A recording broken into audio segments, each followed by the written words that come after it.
So as to the book itself, it's called The Poet's Cat, a Biography, and it is about, we'll talk about how to the extent it's fictional versus biography when we get there, but there was a real cat called Jeoffry who lived with the poet Christopher Smart in an asylum in 18th century London, and it is Jeoffry's tale, in part imagined and in part real. But he was immortalised in the poem by Christopher Smart, Rejoice in the Lamb, that was part of which was famously set to music by Benjamin Britten. And we will be hearing that setting shortly, sung by Christopher Gillett with Julian Larkin on the organ. But before that, Oliver will actually read the poem in which Jeoffry features, and then we'll hear the setting. And then Oliver and I are going to have a little chat about the book itself, and then another number from Rejoice in the Lamb, also sung by Christopher Gillett, and then a little bit more chat about Christopher Smart and other settings of this wonderful poem. And then finally, the world premiere of the cat poem by Arthur Keegan-Bole, commissioned by Wild Plum Arts. So there's a new book and a new piece today, so we're very excited about both. And the book itself is, as you'll hear, a remarkable and moving and surprising tale, which is a kind of cat's eye view of 18th century London and is quite unlike anything else, I would say. So first of all, I'm just going to hand over to Oliver Soden to read us the poem.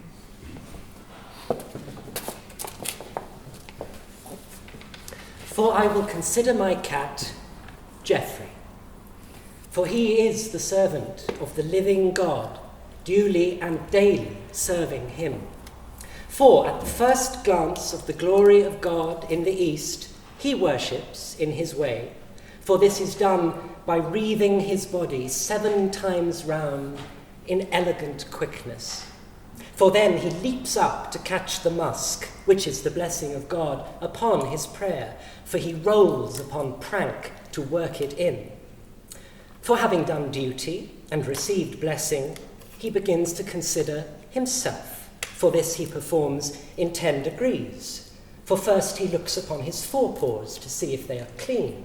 For secondly he kicks up behind to clear away there. For thirdly he works it upon stretch with the forepaws extended. For fourthly he sharpens his paws by wood. For fifthly he washes himself. For sixthly he rolls upon wash. For seventhly he flees himself, that he may not be interrupted upon the beat. For eighthly he rubs himself against a post. For ninthly he looks up for his instructions. For tenthly he goes in quest of food. For having considered God and himself, he will consider his neighbour. For if he meets another cat, he will kiss her in kindness. For when he takes his prey, he plays with it, to give it a chance, for 1 mouse in 7 escapes by his dallying. For when his day's work is done, his business more properly begins, for he keeps the Lord's watch in the night against the adversary, for he counteracts the powers of darkness by his electrical skin and glaring eyes, for he counteracts the devil, who is death, by brisking about the life. For in his morning orisons he loves the sun, and the sun loves him.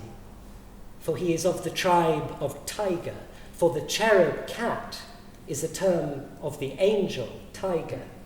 For he has the subtlety and hissing of a serpent, which in goodness he suppresses. For he will not do destruction if he is well fed, neither will he spit without provocation. For he purrs in thankfulness when God tells him he's a good cat. For he is an instrument for the children to learn benevolence upon. For every house is incomplete without him, and a blessing is lacking in the spirit. For the Lord commanded Moses concerning the cats at the departure of the children of Israel from Egypt. For every family had at least 1 cat in the bag, for the English cats are the best in Europe. For he is the cleanest in the use of his forepaws of any quadruped. For the dexterity of his defence is an instance of the love of God to him exceedingly. For he is the quickest to his mark of any creature. For he is tenacious of his point. For he is a mixture of gravity and waggery. for he knows that God is his Saviour. For there is nothing sweeter than his peace when at rest, for there is nothing brisker than his life when in motion. For he is of the Lord's poor, and so indeed is he called by benevolence perpetually, Poor Jeoffry, poor Jeoffry, the rat has bit thy throat. For I bless the name of the Lord Jesus that Jeoffry is better, for the divine spirit comes about his body to sustain it in complete cat. For his tongue is exceeding pure, so that it has in purity what it wants in music. For he is docile and can learn certain things. For he can set up with gravity, which is patience upon approbation. For he can fetch and carry, which is patience in employment. For he can jump over a stick, which is patience upon proof positive. For he can spraggle upon waggle at the word of command. For he can jump from an eminence into his master's bosom. For he can catch the cork and toss it again. For he is hated by the hypocrite and the miser, for the former is afraid of detection, for the latter refuses the charge. For he camels his back to bear the first motion of business. For he is good to think on if a man would express himself neatly. For he made a great figure in Egypt for his signal services, for he killed the ichneumon rat, very pernicious by land. For his ears are so acute that they sting again, for from this proceeds the passing quickness of his attention. For by stroking of him I have found out electricity, for I perceived God's light about him, both wax and fire. For the electrical fire is the spiritual substance which God sends from heaven to sustain the bodies both of man and beast. For God has blessed him in the variety of his movements. For though he cannot fly, he is an excellent clamberer.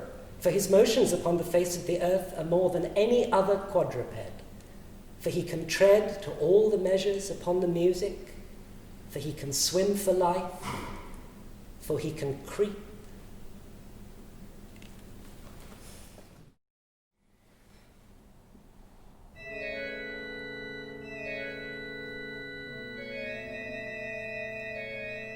For I will consider my cat, Jeoffry.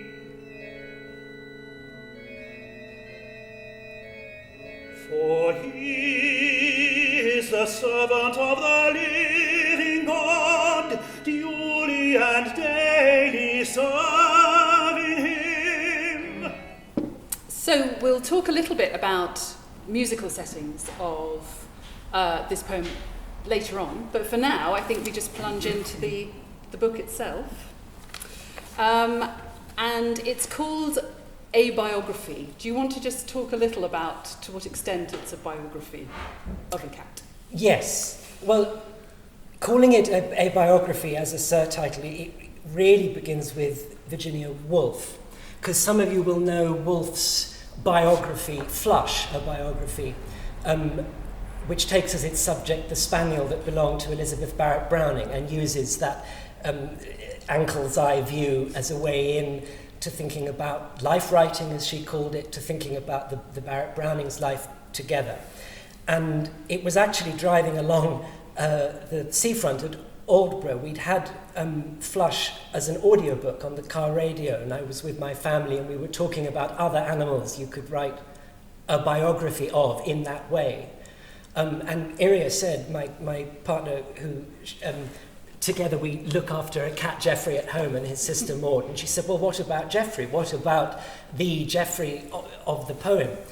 And by the time I'd finished being driven by her back to London, by the end of the journey, the whole book was suddenly, quite surprisingly, in my head, and I suddenly realised that, yes, this would be a way in to thinking about the story of Christopher Smart, which is a powerful and moving one, incarcerated in an asylum, writing this astonishing poem that is then lost for 300 years and discovered and set by Britain and becomes one of the staple 18th century poems.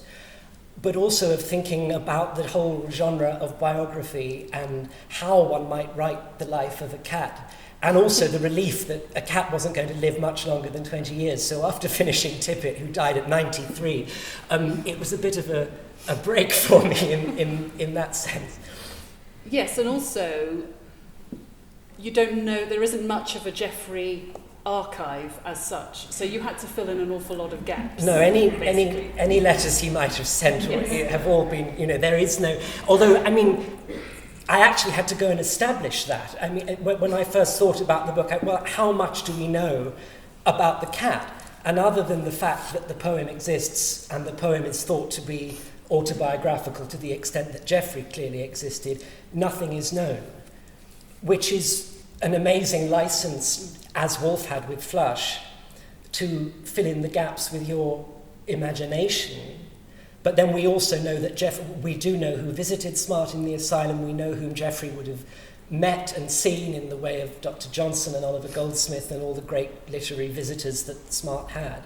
So you set yourself the challenge of only inventing where the information is not known, which meant finding out what information there was, and actually sitting in the London Library and reading every biography of Smart, so that in a way the book could be a side view of Christopher Smart, and all of that I tried to make as meticulously accurate as I could. So you're splicing together the fictional and the biographical in a way that Virginia Woolf always argued was central to biographical writing anyway. She uses the imagery of the granite and the rainbow, and that any good biographical writing in making all kinds of fictional decisions, however meticulously researched, however much the archive survives, is this combination of the rainbow of imagination and novelistic shaping over the hard granite of the facts. So this is simply a biography where there's a little bit more rainbow than granite. But it made me think again about Tippett, actually, and will make me think again about the next biography I'm writing about now, Noel Coward, whom we do know an awful lot about.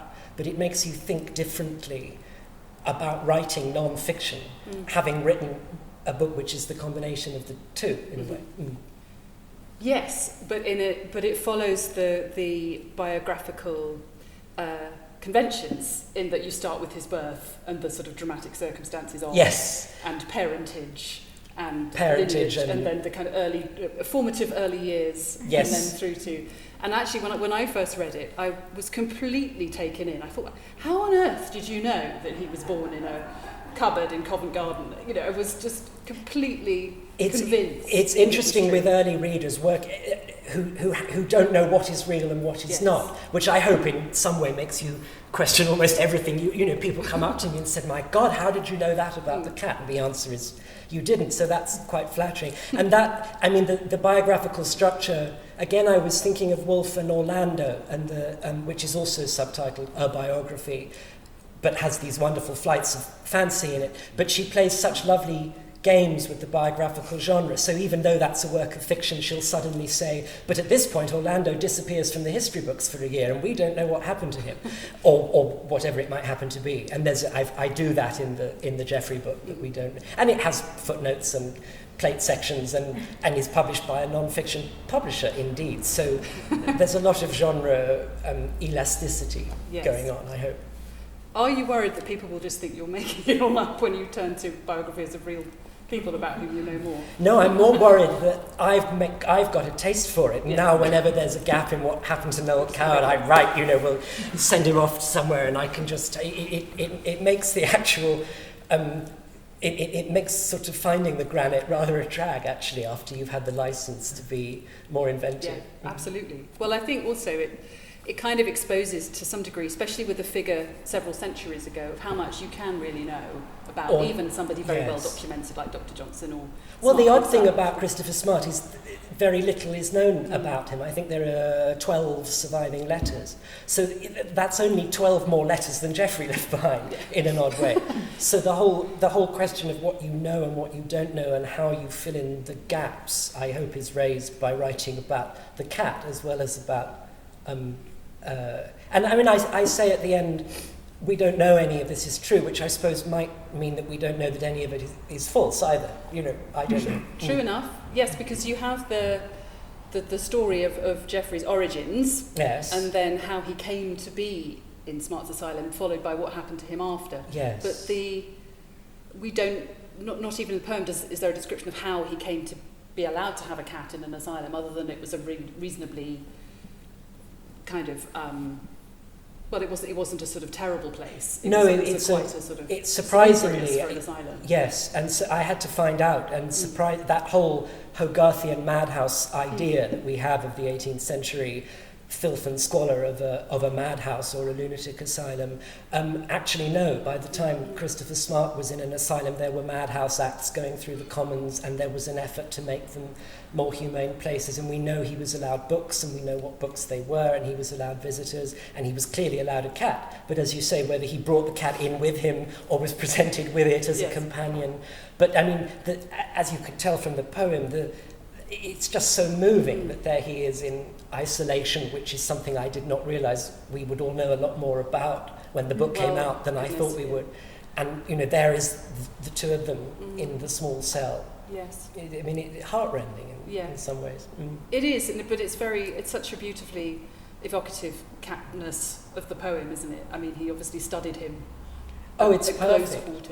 Yes, and T.S. Eliot. I didn't know this Eliot quote. I'm amazed there hasn't been more scholarly writing on the influence of the poem on Eliot, who was a great cat poet himself, because when it was rediscovered in the 30s, it was published by Eliot in his Criterion magazine, and Eliot said that it is to all poems on cats what the Iliad is to all poems on war, which I like because it sort of concedes the faintly epic quality of it, the mixture of gravity and waggery. It's not a sweet cat poem. It has expanse and shape.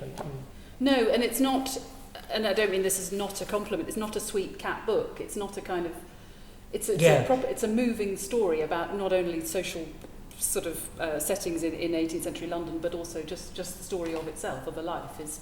I remember thinking there were two enemies, and that the first one was sentimentality and the second one was anthropomorphism.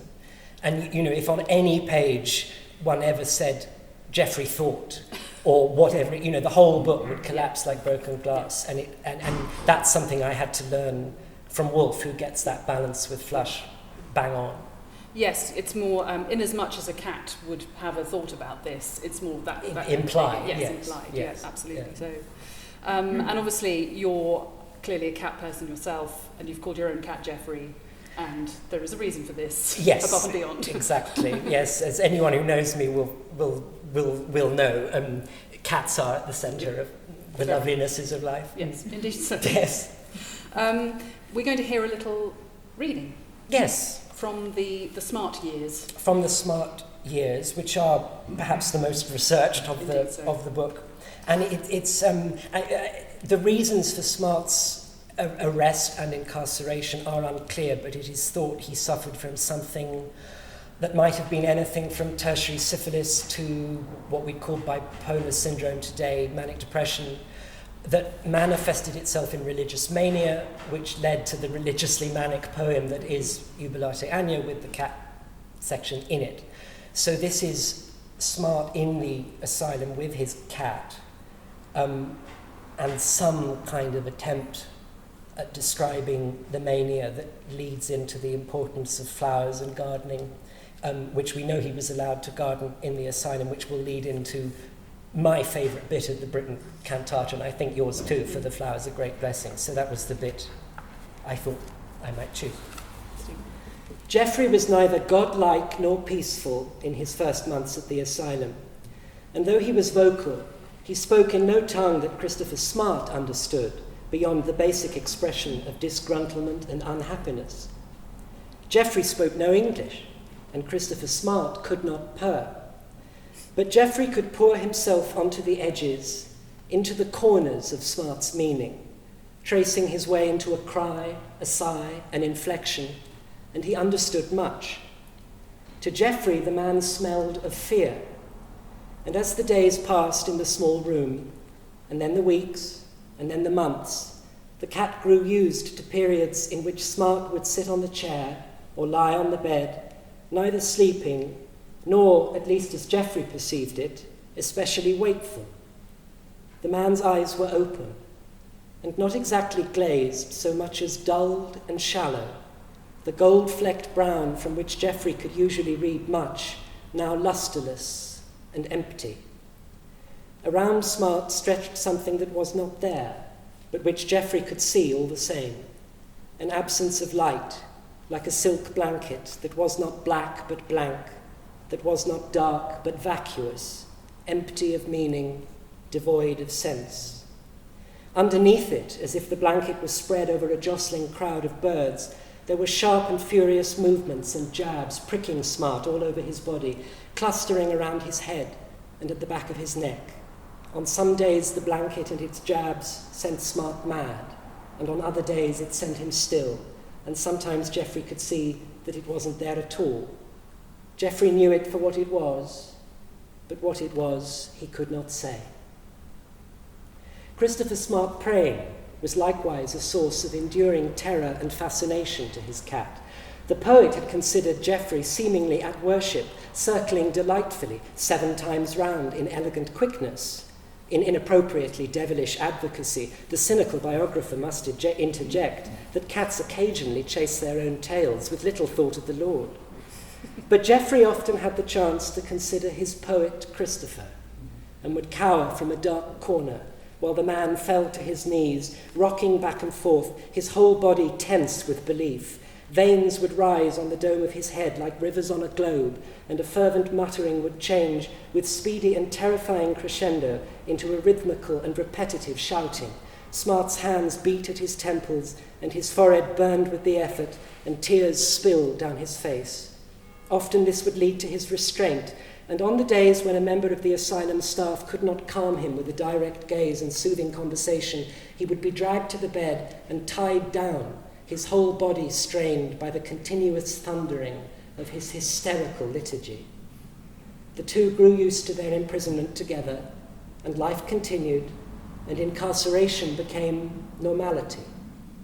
Smart's room had a door that creaked open onto a small garden that ran along the side of the building, a strip of long grass crisping first in the sunshine and then in the frost, bordered with flower beds which the poet was permitted to tend with ardent devotion. Perhaps friends, he was permitted visitors, brought him seeds or bulbs. In spring, daffodils trumpeted through the window, and at night the darkness sang with the delicious sharpness of hyacinths. Later in the year, roses bloomed and carnations opened, and Jeoffry would push his face into the frayed edges of their petals, while Smart twined sweet peas round a makeshift trellis that leant against a high wall, topped with coiled wire. Jeoffry had instantly known there would be no possibility of escape. For the doubling of flowers is the improvement of the gardener's talent, Smart wrote. For the flowers are great blessings. For flowers are good both for the living and the dead. For there is a language of flowers. For there is a sound reasoning upon all flowers. For elegant phrases are nothing but flowers. For flowers are peculiarly the poetry of Christ. For flowers are medicinal. For flowers are musical in ocular harmony.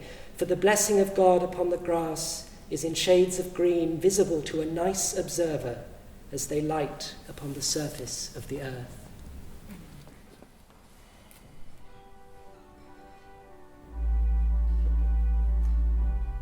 For the flowers are great blessings.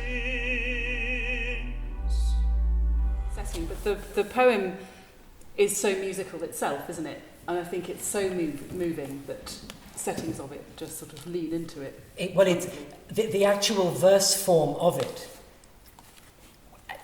amazingly out of their time. There's nothing 18th century about Christopher Smart's verse. It reads almost like free verse 300 years before it was invented. But the verse form is psalmic. So it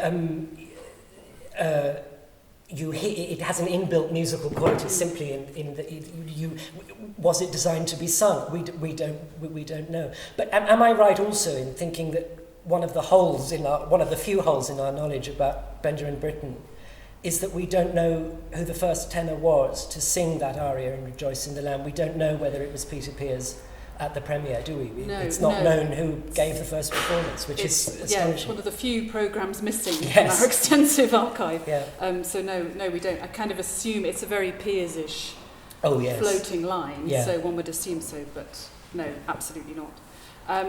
We're going to hear in a short while this new piece by Arthur Keegan-Bole that's going to be performed by Christopher Gillett and Lucy Schaufer from Wild Plum, and it's extraordinarily moving as well, and we were in bits, in fact, listening to it in rehearsal, so brace yourselves. It's a very, very moving account of the poem. Really looking forward to hearing that again. And also Arthur had the benefit of knowing a bit more about the structure of the poem that Britten didn't know when he had his setting, due to the fact that it was published in a different way. Do you want to say a little bit about that? Well, so Britten's Rejoice in the Lamb is 1943. An amazing thing to have happened in the middle of the Second World War, first of all. And I think there's often this idea that he had found an 18th century poem to set and set it. Whereas it's much more as if he was setting a contemporary work, because yet another fascinating side of the story about Christopher Smart and this amazing poem, Jubilate Anno, Rejoice in the Lamb, is what happened to the manuscript, which is terribly Da Vinci Code, because he's writing on these huge bits of paper, only half of which still survive. We don't know the extent to which the poem might have gone on, etc. And when he is released from the asylum, the manuscript disappears and gets put in the private library of a friend, where it stays for 300 years and nobody knew it was there. And Christopher Smart, if he was known at all, was known for being that minor 18th century poet who wrote A Song to David, and like all the rest of them, Cooper and John Clare had gone mad and been put in an asylum. And not until 1938 or 9, right before the Second World War, does a priest, I think, visit the private library and discover this extraordinary, mad, sane, ecstatic, whimsical poem, and prints the Jeoffry section on its own at the beginning of the war, and then prints the whole thing a couple of years later, and it became quite a cult thing to know about this poem. Edith Sitwell began to write about it, W.H. Auden, and it was Auden who suggests that Britten might set it in 1943. So he's essentially setting a contemporary text, something which has only just been published. And what had not been discovered at that time was how the bits of the manuscript fitted together. So for those of you that know the poem or the musical setting, you'll know there are great stretches of verse which begin with the word let, as at the beginning of the Britten, let Nimrod the mighty hunter bind a shepherd, let. And then there are the four sections, for I will consider my cat Jeoffry. Thousands and thousands of them. And not until the 1950s did somebody see that they were connected, and that a call and response, another inbuilt musical idea, had been stitched into the fabric of the poem. So Britten did not know how the poem worked when he set it, which is, I think, kind of rather tender and moving. Whereas Arthur Keegan-Bole, who set it in 2020, does know, and you'll hear, when you hear the piece of music, that he has actually stitched the two sides of the poem together. So it fascinates me that this kind of immortal setting of Christopher Smart didn't know the extent of the poem or how it worked. And there's a nice link for me with my first book as well, in that Michael Tippett, the subject of my first biography, sang in the first performance of Rejoice in the Lamb, and was given half the commission fee because he'd just come out of prison literally weeks before, and Britten passed half of it his way in exchange for a short fanfare, which opened in front of Rejoice in the Lamb somehow. So all these sort of connections were rather nice. It was commissioned by Walter Hussey, wasn't it? Yes. For his church, who was a great priest, who was a great commissioner of contemporary music. And the irony is that he wrote to Britten, we think, and said, oh, but I'm not sure about you setting the bit about the cat. But I don't think we know why. I mean, maybe he was wary of tweeness or whatever. But we do have Britten's response, which says, I'm afraid I have set the bit about the cat Jeoffry, which of course now is the most famous bit, because he's such a nice cat. Although Britten, like everyone else, has terrible problems with the 18th century spelling of the name. And even in the manuscript of Rejoice in the Lamb, he's kind of cancelling out E's and adding O's and all kinds of things. But I love the idea that Hussey wasn't at all sure about setting the cat poem. Oh, didn't think cats belonged in a sacred piece, but we have cats to prove it all over the church. Yes. Indeed so. There's been other settings? One other that I know about, it has its small place in musical history. The composer Ruth Gibbs, who is having a moment at the minute, big new symphony cycles on disc and things, her 1950 cantata called The Cat, which was quite popular at the time, and a whole third panel is a setting of the My Cat Jeoffry poem. But I haven't seen, there's no recording, and I think there must be a copy in the British Library. But I think it's earned its place as a footnote in musical history for the first ever composition by a woman to be accepted as a doctorate. So I like that Jeoffry sort of turns up in all these little places and different avenues of music and literature and history and so on. Indeed so. And the publication has a lovely reproduction of a page from the Britten manuscript to see, which is that in Britten's beautiful handwriting. Yeah. So that's something to look forward to as well when it finally arrives in our hands. Not long now. Not long now. So just next, we are going to hear this new setting performed by Arthur Keegan-Bole, commissioned by Wild Plum and performed by Wild Plum with Christopher Gillett and Lucy Schaufer, and Arthur is going to introduce his piece. Thank you very much, Oliver. Hello. There's a little bit of setup, so I'll blather on as long as that needs to be done.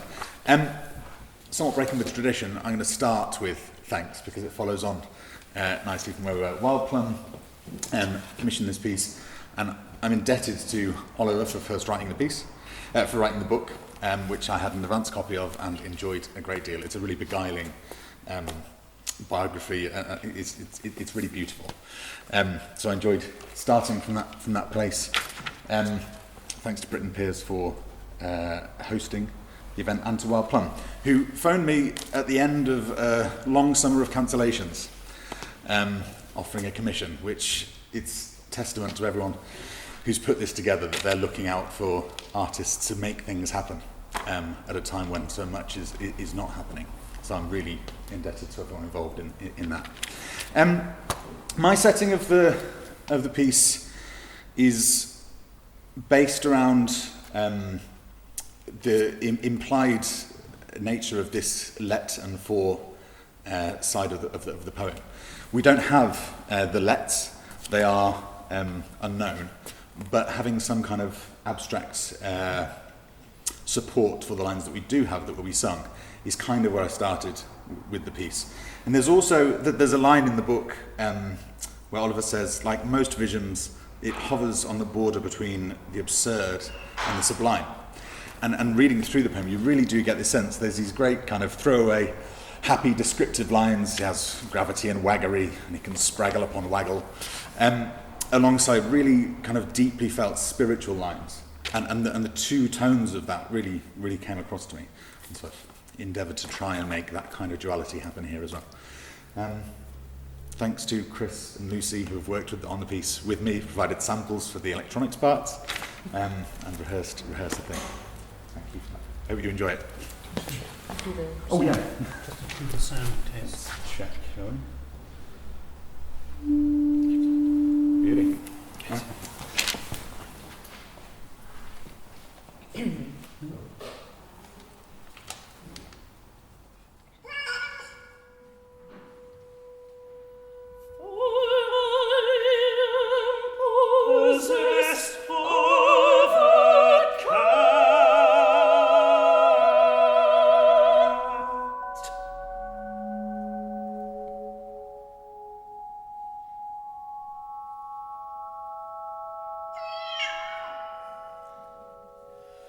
And he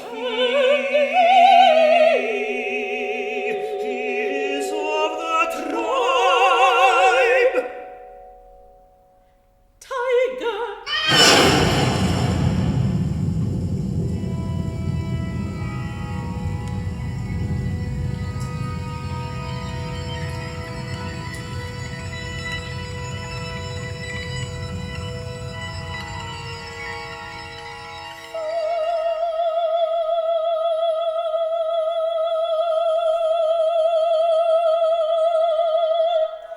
I will consider my cat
Thank you so much to Christopher, to Lucy, to Julian on the organ. I think